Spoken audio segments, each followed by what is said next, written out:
I'm Kirsty, Ooni's brand manager. At Ooni, we're all about pizza. There are many ways to make great pizza and many different styles of pizza from all around the world.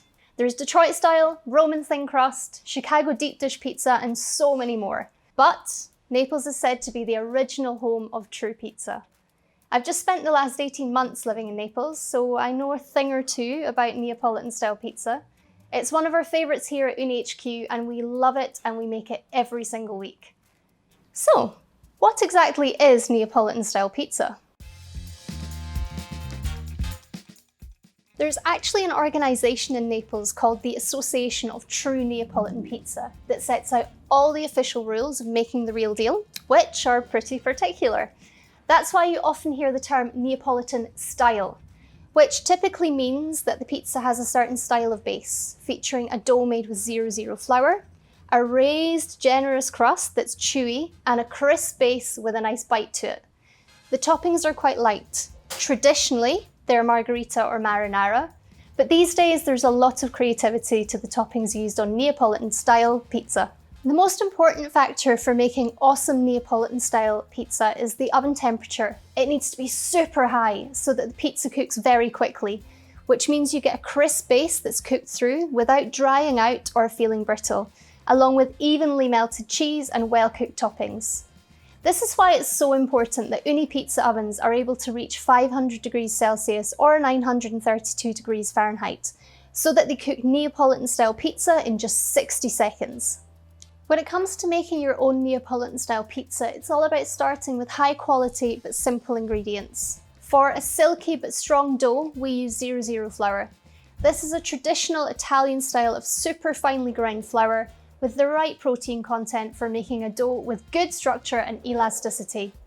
All you need to add to that flour is yeast, salt, and water.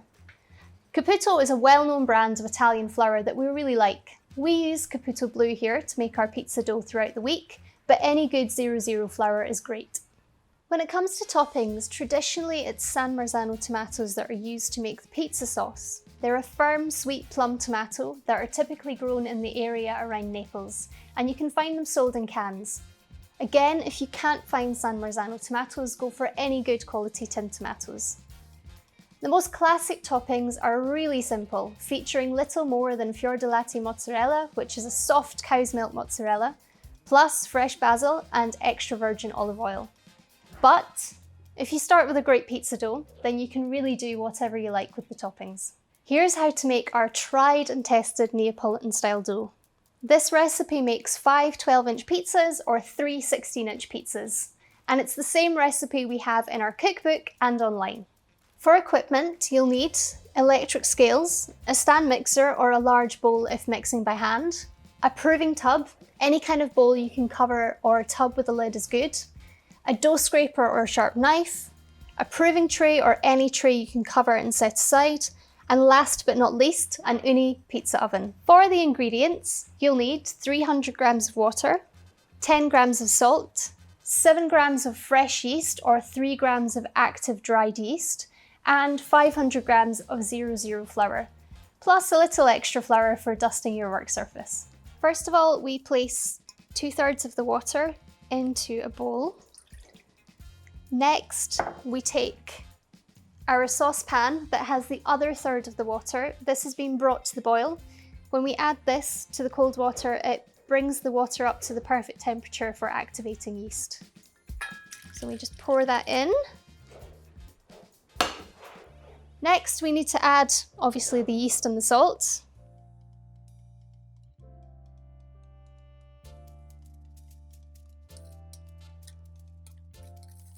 Today we're using a stand mixer. You can, of course, do this process by hand. First of all, we take our flour. We have the 00 flour, it's been pre-measured, and we add it to the mixer. We are using a dough hook to make sure that everything is mixed in nicely. That's the flour in. Next, what we need to do is we need to turn it on at a very low speed.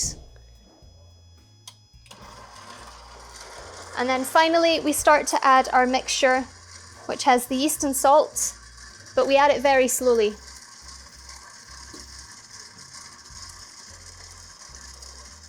Once the flour and water are combined, you want to leave it mixing at the same speed for around 5 to 10 minutes. You need to make sure that the dough looks firm and stretchy. Okay, so our dough looks ready now. Okay, just gonna add a little bit of flour to the work surface because we need to just neaten up the dough slightly before we leave it to bulk proof. We don't want to do too much with it. We just basically want to make sure that we have a nice, round, smooth ball. So this is looking nice and smooth. So now what I'm going to do is place it in a bowl. We're using a bowl today, but you can use a proving tub as well.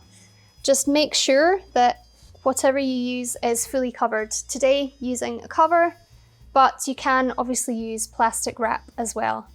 I'm going to leave this to prove in a warm place now for 1 to 2 hours. It'll be ready when the dough has doubled in size. So here is some dough that's been proving for a couple of hours at room temperature. It's really soft, very shiny, and we also have a few lovely air bubbles as well. So you can see that it's really light, fluffy, and it's definitely ready to be turned into pizza.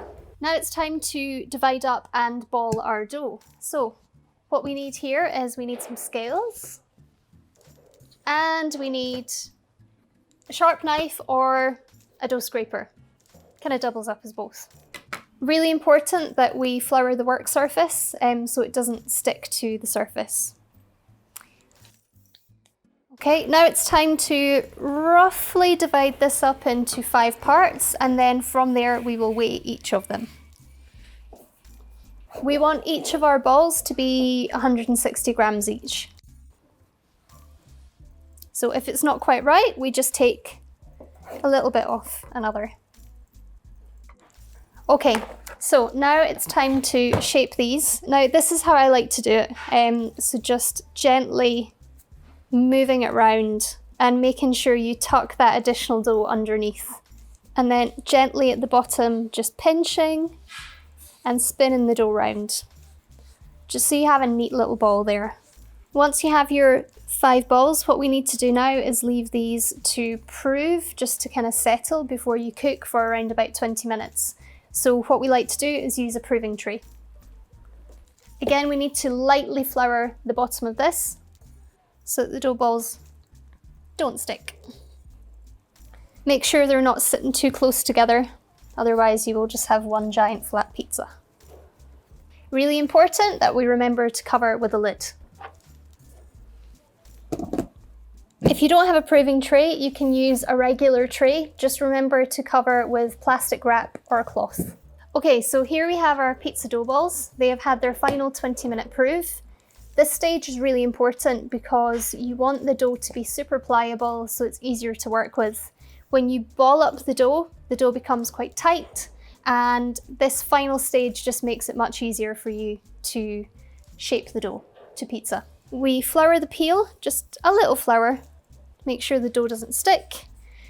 And then we take our dough ball. It's really important that we're quite gentle with it at this stage. So you just want to scoop it up from underneath and then place it kind of shiny, soft side down. From here, you just want to push out from the middle to the edges because you need to make sure that you leave that nice fat crust on the edge. Once you've pushed out from the edge to get that crust on both sides, you want to pick up your dough and you start to do what we call the steering wheel, okay? So really gently, just turning it around, making sure that you're using your thumb and your forefinger to gently pull the dough, all the while making sure you have that nice, generous, thick, puffy crust. Once you've done that for a bit, you might notice that the dough in the middle is a little bit thicker. So if you use your hands like this and you just start to slowly pull the dough out. Again, takes a little bit of practice, but once you're there, you're there.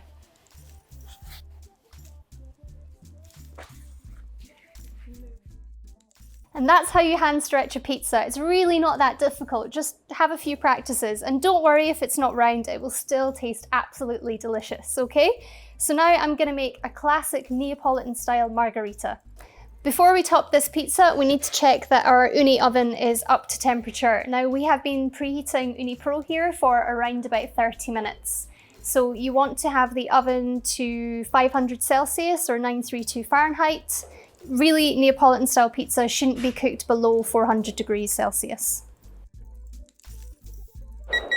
Make sure your pizza base is not sticking to the peel as a final check before you start to top. So first of all, we use the San Marzano tomatoes. Don't use too much because you don't want a sloppy pizza.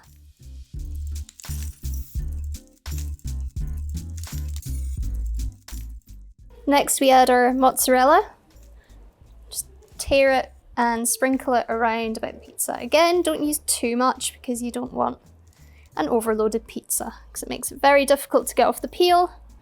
Okay, next we add a little drizzle of olive oil and then a couple of sprigs of fresh basil. It smells absolutely wonderful.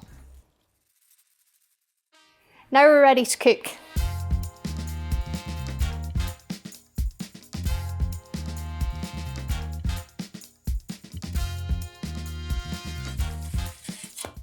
And there we have it, classic margarita, Neapolitan style.